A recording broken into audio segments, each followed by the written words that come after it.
I need to see facts. I need to see proof on that. That makes zero sense to me. No way. This is what CBR is saying. No. It's false. I don't care who wrote it. It's false. It's false. It's false. Has to be false. No, I don't know where you get your website This is from. CBR. CBR is a notable publication. They need to check this. They use ChatGPT. There's no way. There's no way. Welcome back to another episode of Suuuper Anime Podcast. Today, we are talking about monies. Lots and lots of monies. More specifically, we're talking about the richest manga artist. I said again, the richest manga artist. Not the richest net worth, but the richest manga artist. Well, what does that mean, Edward? Yeah, well, we'll get into it. You're confusing me already. Exactly. But we'll get into it. What do we mean by that? If you're new here, I'm your host, Ed, joined by my special guest, or special permanent guest, apologies, Solo. And yeah, we're going to go straight into it regarding the richest manga artist. Now, no spoilers. Well, I say no spoilers, but it is no spoiler. Oda is number one. Let's just get that out of the way. You might think you know who's in the top. We're going to do top 10. You might think you know who's going to be the top 10, but I'll just get number one out of the way. Oda is, and we'll go into his numbers and so on and so forth. Okay. But the others are quite interesting, and some I'm quite shocked about. Right? Okay. So now, what did I mean by the richest manga artist and not the net worth? You're going to need to clarify first. So this is coming from comicbook.com. I did some research. And according to the data shared by Kadoa Kawa and Yen Press, the average royalty for manga creators, and when we're talking about manga creators, we're specifically talking about the publication of the manga books. So you're Nothing not else. You're not talking about merch. Not talking about merch, not talking about licensing. We're just talking talking about games. Not talking about games. Okay. Nope. Okay. Talking about specific manga volume sales. Manga volume sales. Okay. Yeah. All right. Okay. So all manga creators apparently, and this is again just based on comicbook.com, is 10% of each volume sold goes to the specific mangaka. So what does that mean? That means a $4 USD or $4 volume in Japan brings 40 cents to its creator, which quite pennies. But if you're doing the millions, so to scale this, if 1 million copies of a manga volume is sold, the manga creator will earn nearly 327,000, right? So it's pretty decent, yeah. Still 10%. Yeah. I know, 10% of something that you create. Yeah, is wild. It's wild. But I'm not going to go off topic. Carry on. I'm not going to go off topic. No, go for it. If you want to go for it. I was going to ask, but I don't know enough about the music industry. I wonder, because I know the music industry, they can have some pretty bad contracts as well when it comes to, and it's, I think it's, I don't know, but I'm pretty sure it's similar. It's not, it's single digits. Yeah, I think percentage-wise, I don't think it's like it's not 30. Even 10%. Yeah. Okay. Yeah. I think obviously the power has shifted a lot in a recent decade or so. And Spotify, and Apple Music, and stuff like that. Yeah. But primarily, you would have the distributors and the owners taking a large percentage, because from their point, they're taking the risk by investing in you. So therefore, they need to recoup their investment plus interest, right? Fair enough. All right. It's notably known in the industry. I won't say the artists' names, but some artists, they sign someone, they give them an advance. The advance runs out, the album doesn't do as well, and they basically just shelf them. And because of their contract, they can't go anywhere. They're just there. That's another thing. We won't digress, as you mentioned. All right. Yeah. So you're saying, so if I understand you right, 10% of manga sales. That's what correct. Just the author receives. The royalties that they get from receives. Okay. Yeah. Right. So it's 10%. Okay. So the creator of One Piece, Oda, has at least 550 million copies in circulation.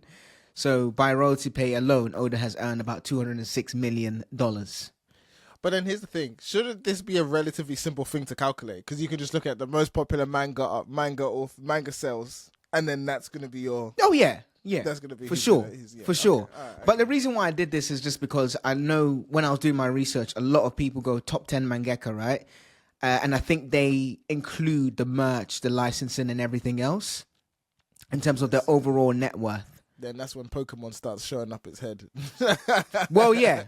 But I don't know if Pokemon's a manga. No, I don't know. I don't think it is. I don't think it is. No, Yeah. it's not. So that's why, if it was, it would definitely be in there. I've never heard of Pokemon. Nah, because Pokemon started as a game, and then it became a serialized anime. Yeah, so there is a manga, but so I'm reading this from Wiki. Pokemon Adventures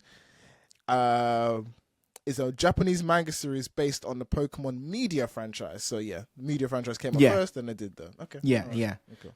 So although it's still ongoing, you know. What, the manga? Apparently so, according to this. According to this. But there's not. It's only 66. There's only not like only, but there's 64 volumes. Yeah. Okay. So that massive, but okay, cool. Yeah. That 206 million does not account for special royalty deals of or orders, other cuts in merchandise, anime license, movie production, and more. Okay. So when it comes to manga, Oda really is the GOAT. Okay. So Solo, we're talking about mangas, we're talking about riches, we're talking about publication, we're talking about just the specific manga creation. Sorry.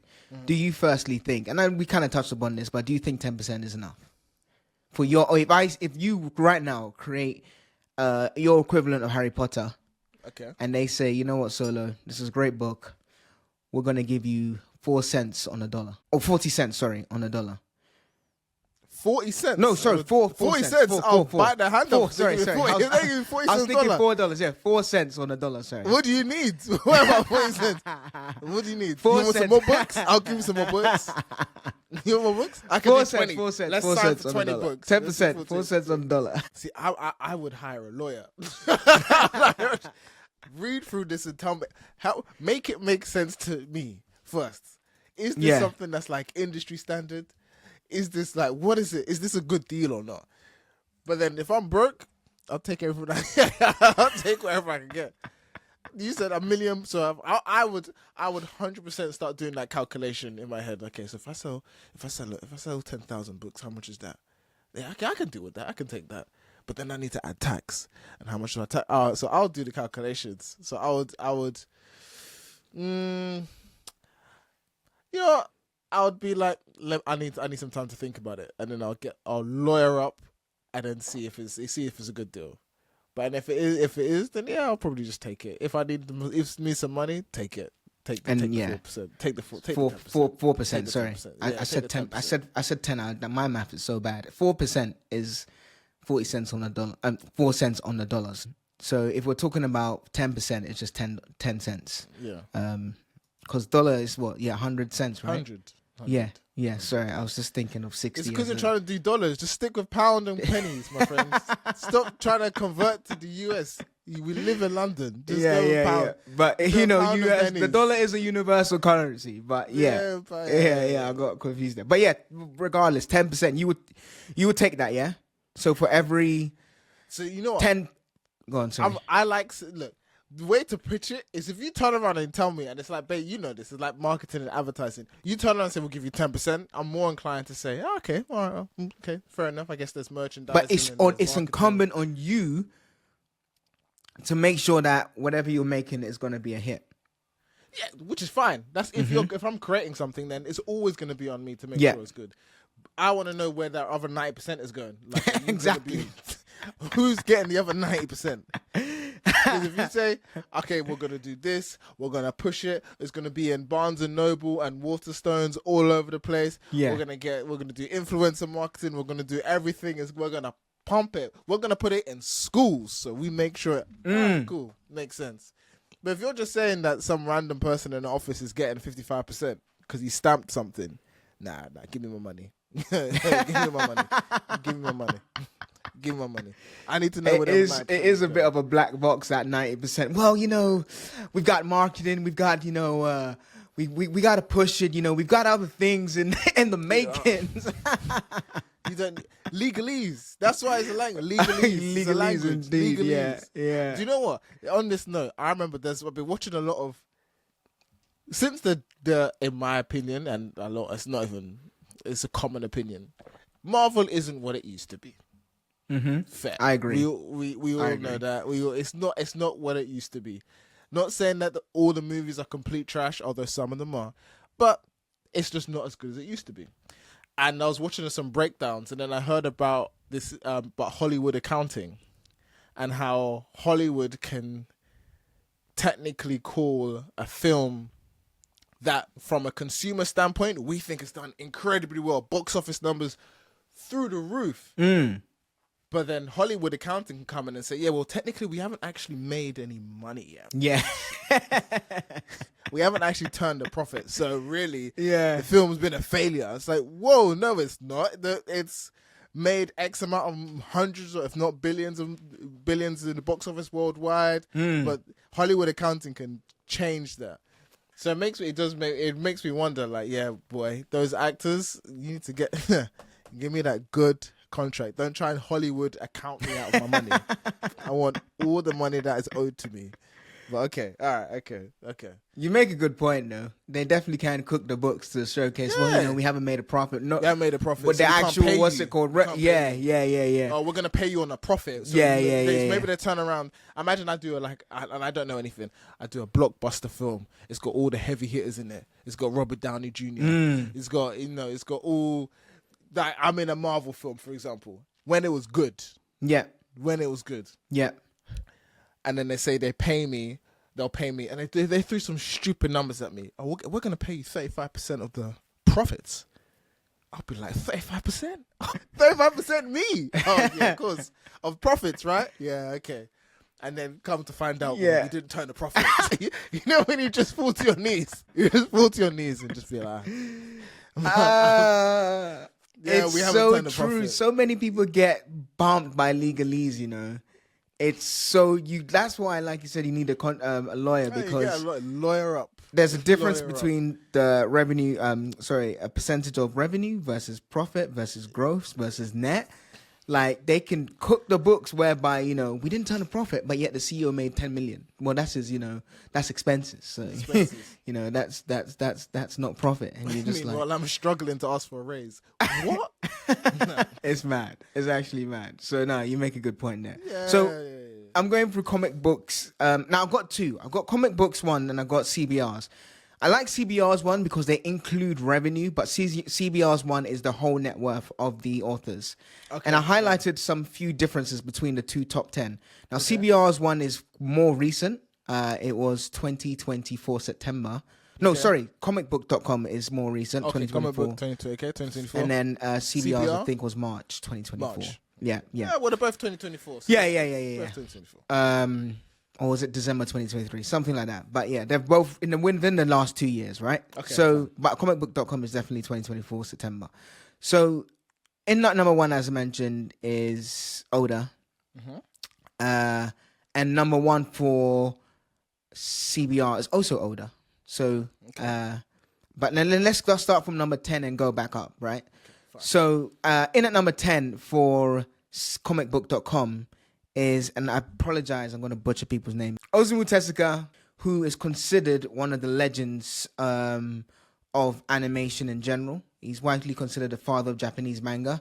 He created things like Dororo, Kimba the White Lion, which a lot of people say Disney copied and basically bootlegged and ripped off. Blackjack, Phoenix, and the most notable one, Astro Boy. So he created that. I was going to say, I'm assuming Astro Boy. Yeah. So he's in at number 10. I thought it would be higher then. Same. He's in at number 10. Again, I'll come into this later, but I think the reason is because he's in at number 10 is because of legacy in terms of his estate, and then continuously, maybe still selling mangas of Astro Boy. I'm sure there's a percentage that goes to him and his legacy and his family. And conversely, if you look at number 10 for CBR, number 10 is Hiroki Araki. Again, apologies. Hirohiko Araki, who's JoJo's Bizarre Adventures creator. Okay. Yeah. So his estimated net worth overall is $13 to $15 million. In at number 9 is Mitsuri Adachi. They created, I've never heard of any of these mangas, Touch, H2, Slow Step, Miyuku and the Cross Game. I've never heard of Cross Game or any of those. No. But they're in at number 9. And then for number 9, do you want me to do that way? Go back and forth, or should I just go straight? It will confuse me. Go straight. All right, go straight. Yeah. All right. Yeah. Just do comic book. Do comic book. Comicbook.com. Okay, cool. Yeah. In at number 8 is Rumiko Takahashi. Rumiko Takahashi. It's gonna be a long day. Rumiko Takahashi. It's gonna be a long day.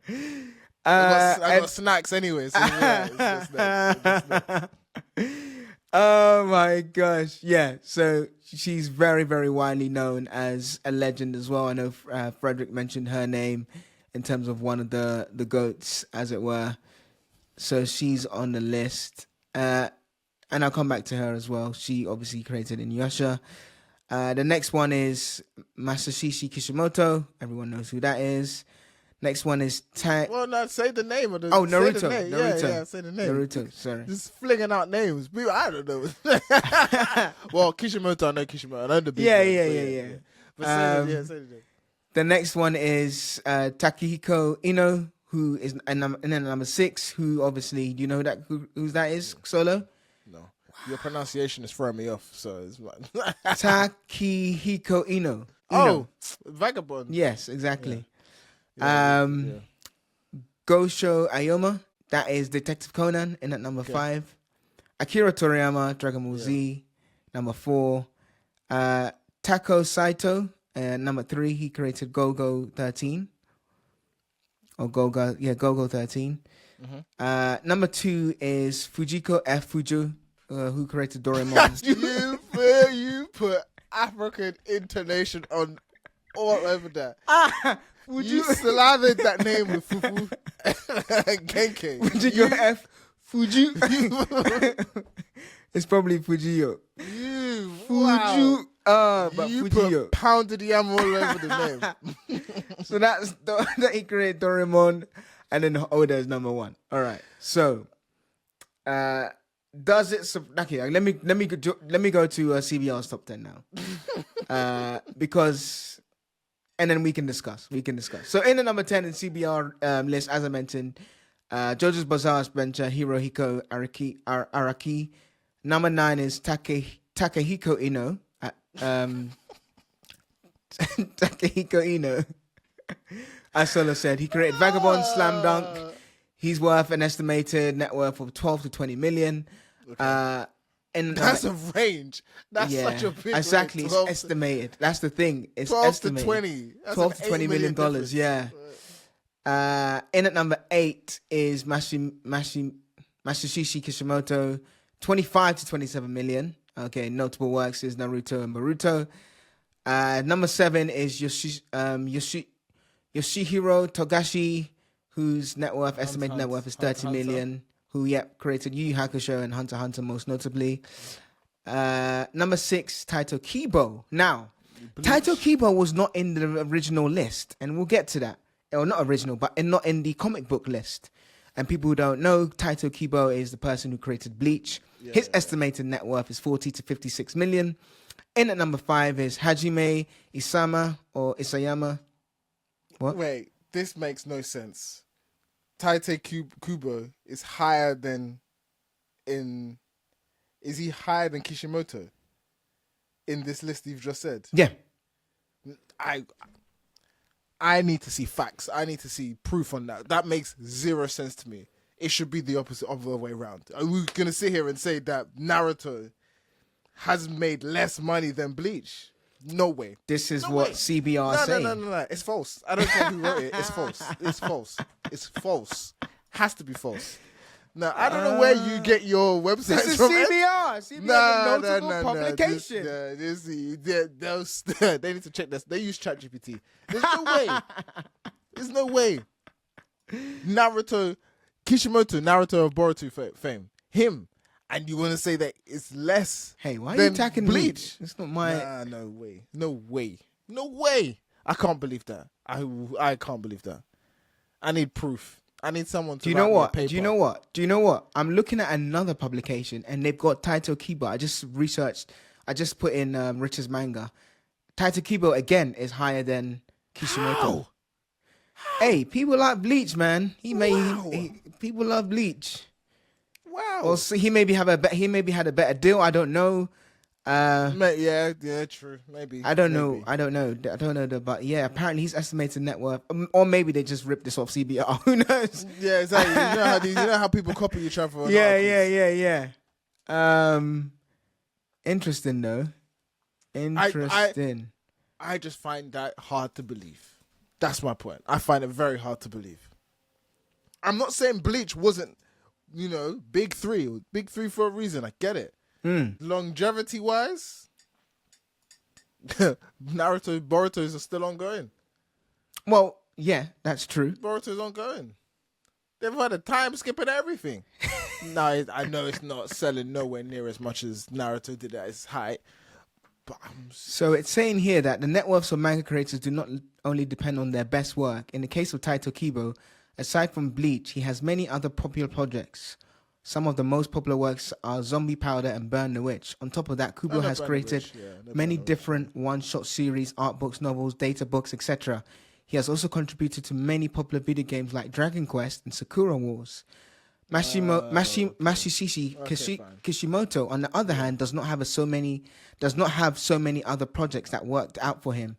His major recognized work was Naruto, and he has also had some other projects like Kakura, Mario Samurai 8, The Tale of Hachimaru, etc. Just like Kubo. And to be honest, he's not the main. I don't think he's fully involved in Boruto like he was in Naruto. I think he's not. I don't think he is. He's not. There you go. I still find it hard to believe. I don't know. I mean, that's why I said this is yours. You're just looking at Naruto and Bleach. Yeah, that's the problem. That's why I was saying that these are different, right? That's why we're talking about overall net worth here, and hence why, we're looking at Taito Kubo as being higher than him. On the same article as well, it says there are many other factors that are used while calculating the net worth of manga creators. Their contracts with the publishers, the deals for anime adaptations, the volume sales, etc. While the exact numbers of these aspects are known, it's safe to say that Kubo might have the upper hand when compared to Kishimoto. Okay. Yeah. Right. So but it's a good call out. It's a good call out. Surprised me. Yeah. It surprised me. Okay. So number 5, Hajime Isayama, who created Attack on Titan, most notably, his net worth is an estimated 45 to 46 million. In at number 4, Gosho Ayoma, his net worth is estimated 50 million, who, as we mentioned, created Detective Conan. Number 3, Akira Toriyama, Dragon Ball Z, or the Dragon Ball series, most notably. Number 2 is Rumiko Takahashi, who, as I mentioned, most notably created Inuyasha and Ranma 1/2 or Ranma half. And then finally, her estimated worth is 55 million. And then Oda just blows everyone. His estimated net worth is 200 to 230 million, which is insane. That gap is just wild. But these are all estimates, but yeah. And sometimes people don't disclose and all that stuff. But I mean, One Piece, given all the Netflix deals and so on and so forth, doesn't surprise me how Oda just shot up the ranks. But yeah, I guess so. Okay. Yeah.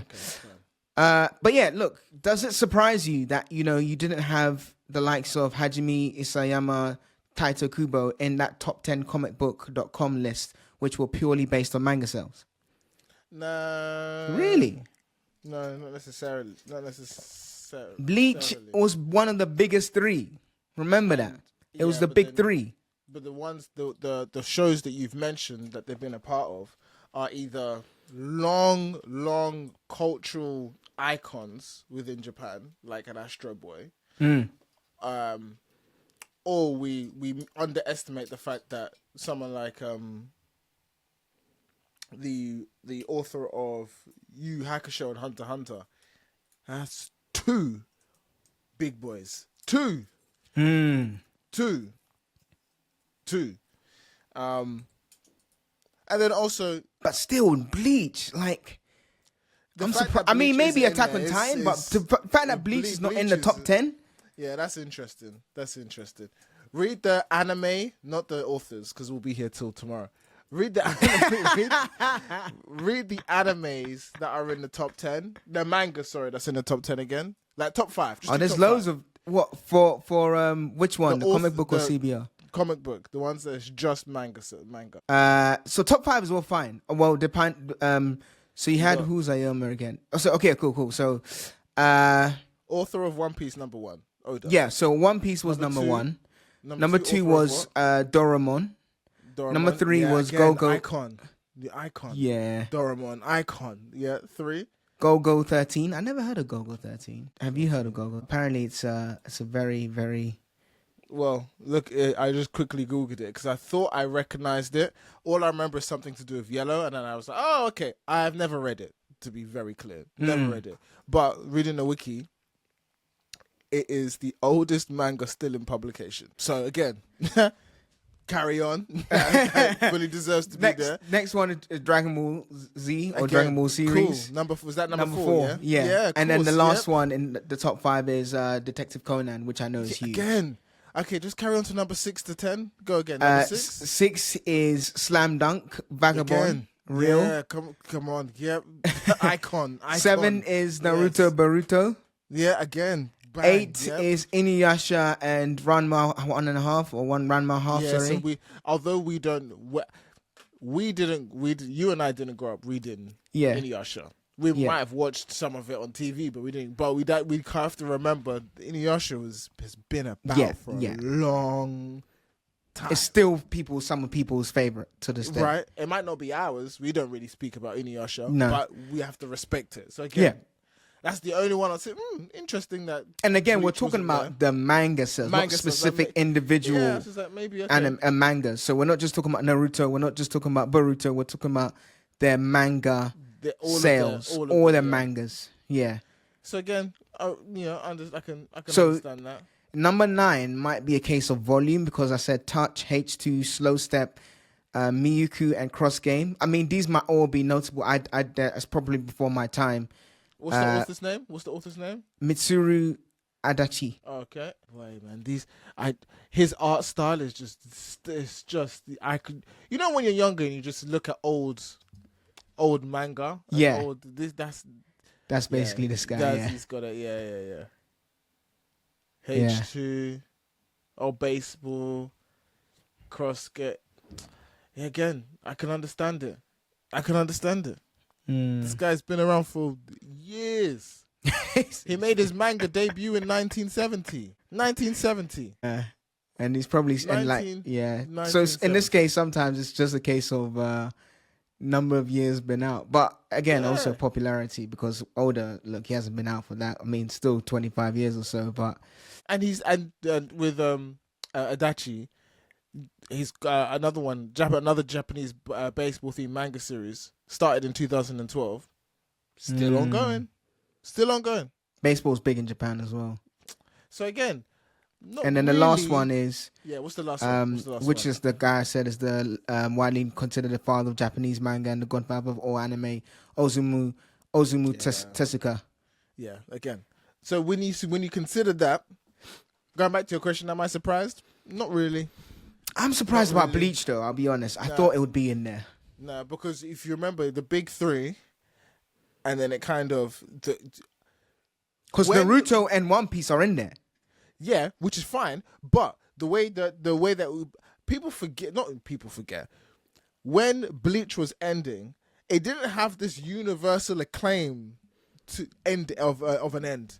It wasn't people. It kind of, unfortunately, and it maybe this would be in my friendship group, but it kind of had it wasn't a big of an ending as say like Attack on Titan, where everyone was like, "Oh, okay, let's pay attention now. Let's focus." Yeah. Or Naruto, where it's like, okay, the final battle between Naruto and Sasuke when they're fighting at I've forgotten that place where they fought. Anyway, Bleach didn't really have as powerful of an ending, and I remember watching reviewers at the time when Bleach was ending, and there was a lot of underlying frustration in the manga the way it was ending because Kubo reportedly, allegedly, did not get to end it the way he wanted to. It was kind of it was a bit rushed. It was kind of So it wouldn't surprise me if his sales were in accordance with that also dipped, Whereas with One Piece, Naruto, it kind of stayed I can imagine it stayed stronger than Bleach towards its ending, and as a result, remember it also went on for longer than Bleach did. So then there's the opportunity to sell more manga volumes. Yeah. So for me, I'm not mad at it. I can see it. I mean, again, this is all estimations. There's a lot of challenges in determining, I guess maybe less so about manga sales. I think that's quite clear cut. You take the volume plus the price or per unit, and then, so I think the manga sales I can believe. I guess the net worth is where it starts to get a bit sketchy, in terms of people hiding their wealth, payment structures, looking at different transparency models. I didn't make no profit. I'm still broke. That's crazy. How much you earn? But you made 20 million. Now I only pay myself 20,000 a year. See? Yeah. See? So I think like I said, I am surprised. Excuse me. I am surprised that the Kube apparently has earned more money than Kishimoto. I think it makes, based on what I read just in the podcast earlier, I think it makes sense. Because then when you take into account everything else and all the merchandise and stuff like that, it's interesting. But then again, I hear you though. Naruto's massive. I hear you. Yeah, that's what I'm saying. It's not. I hear you. We're not talking about Tokyo Ghoul. I'm not. That was like up and then it's kind of stopped. No, we're talking about. It was nah. But remember, Kishimoto worked on popular video games like Dragon Quest, which is huge. Maybe, and that's probably. Yeah, we're talking about estimating net worth in this time, so not just manga. We're talking about how good of a businessman is he, And also with licensing, you can if you're not. Be careful now, because if you license away the image rights to your characters, if somebody else goes and creates like massive success from something that they do, you're still going to get that finite amount, depending on the deal that you sign.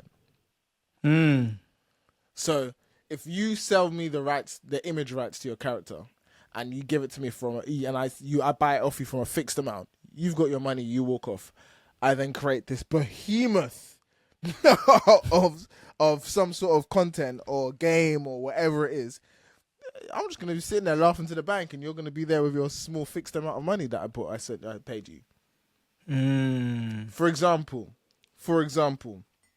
call back for our listeners when we had the interview with Jason, singer of the Jason Page Pokemon, singer of the Pokemon theme song, and then understanding that actually he was just paid because cool, just all right, get into a booth, sing the song. Didn't think it was going to be a crazy hit. Now it's lodged in millions of people's brains. That song. Millions of people. That's crazy. Now, obviously, that no one was to know. But then also, on the flip side, I remember, and it's very different because it's a movie. But there was and I'm not gonna try and get it completely correct, but the child voice actor for Simba in The Lion King. Yep. They offered two different, basically. I'm butchering it a little bit, but they offered basically like two things: one single payment or royalties every time the song is played. Mum turned around and said, "Yeah, we ain't gonna take the one-off payment." And the one-off payment in this example was P. Like it was a lot of money. I'm pretty sure, if memory serves me correct, it was close, if not up to $1 million. Mumsy said, "Nah, give us that royalties. Give us those royalties."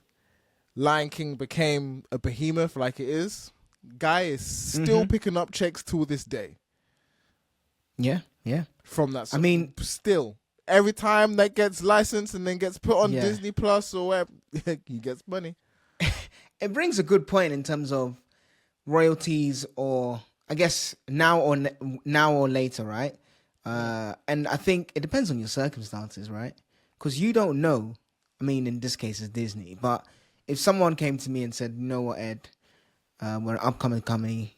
If you work for us, we'll give you like shares or something like that, or we'll just give you $1 million a year or something." I don't know. Still a lot of money. But if you don't know where this company's going, you take the shares or the equity in the company and it doesn't do anything, you've just basically got nothing, right? So I guess it depends on your circumstances and also depends on how much research you've done on that specific company and whether you think they can be a success or not. a success. Yeah.